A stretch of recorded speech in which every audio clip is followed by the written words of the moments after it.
বর্তমান সময়ে বহু কৃষক বাড়তি আয়ের লক্ষ্যে কৃষিকাজের পাশাপাশি বিভিন্ন প্রতিপালন করে থাকেন। এর মধ্যে পোলট্রি মুরগি প্রতিপালন হলো অন্যতম। তবে এই পোলট্রি মুরগি প্রতিপালনের মাধ্যমে যেমনি ভালো পরিমাণ আয় করা সম্ভব, তেমনি গরমের মরশুমে এই মুরগি প্রতিপালনের ক্ষেত্রে বেশ কিছু সমস্যাও দেখা যায়। এই সমস্যাগুলির কারণে মুরগি প্রতিপালনে ক্ষতি হওয়ার সম্ভাবনা থাকে বেশ অনেকটাই।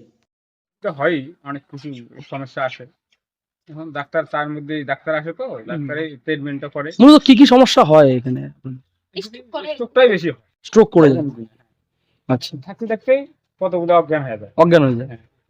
আচ্ছা আচ্ছা। এমনি ওষুধপত্র তো কোম্পানিতে আচ্ছা, আছে। কিরকম খরচ হয় মানে এই মুরগির ফার্মের ব্যাপার নিয়ে? অনেক পয়সা খরচ হয়। লাভ কিরকম আসে? লাভ আসে।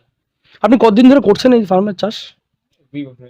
2 বছর হয়ে গেল। গরমের মরশুমে পোলট্রি মুরগির বেশ কিছু অসুখ দেখতে পাওয়া যায়।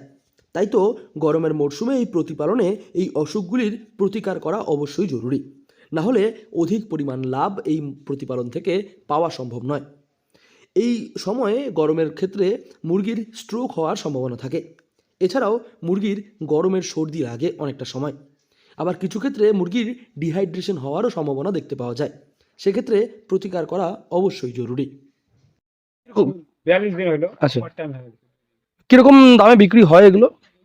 কেজি 100 টাকা কেজি। 100 টাকা কেজি হিসেবে বিক্রি হচ্ছে। কিনে নিয়ে যায়, ওগুলো তো 200-250 টাকা। খাবার কি দেন মুরগিগুলোকে? খাবার কি দেন? খাবারে যে এটা দানা। দানা দিতে হয়। হুম। কিরকম খরচ পড়ে দানার? এটা খরচ একটা বস্তায় 3,500 টাকা। 350 টাকা। 3,500 3,500 টাকা। কতদিন চলে? এই একদিনে 6 বস্তা খায় এখন। আচ্ছা। এখন সকালে 3 বস্তা দেই, রাত্রে 3 বস্তা। 10 দিন বয়সী পোলট্রি মুরগির বাচ্চা থেকে অসুখ হওয়ার সম্ভাবনা শুরু হয়। তাই সেই সময় থেকেই বিশেষ খেয়াল রাখা অত্যন্ত উচিত। স্ট্রোক হওয়ার সম্ভাবনার ক্ষেত্রে ওষুধ প্রয়োগ করতে হয়, যেমন মাস্কুল পি মুরগির হিটস্ট্রোক নিয়ন্ত্রণ করে এই ওষুধটি। এছাড়াও বেশ কিছু ক্ষেত্রে যখন ডিহাইড্রেশনের সম্ভাবনা দেখা দেয়, তখন মুরগির জলের মধ্যে স্যালাইন ওয়াটার মেশানো হয়ে থাকে। আবার গরমের বেশি মাত্রা হলে তখন পোলট্রি মুরগির খামারে ফ্যান চালাতে হয় অবশ্যই। ইলেকট্রল দেই, তারপরে এগুলোই দেই। কদিন পর পর এরকম ট্রিটমেন্ট করতে হয় মুরগিগুলো?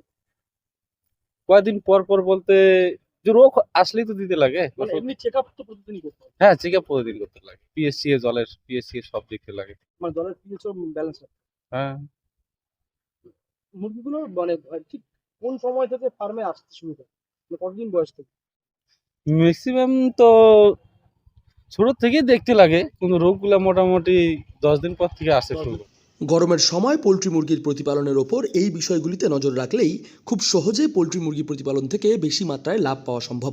কোচবিহার থেকে সার্থক পণ্ডিতের রিপোর্ট, লোকাল 18 বাংলা।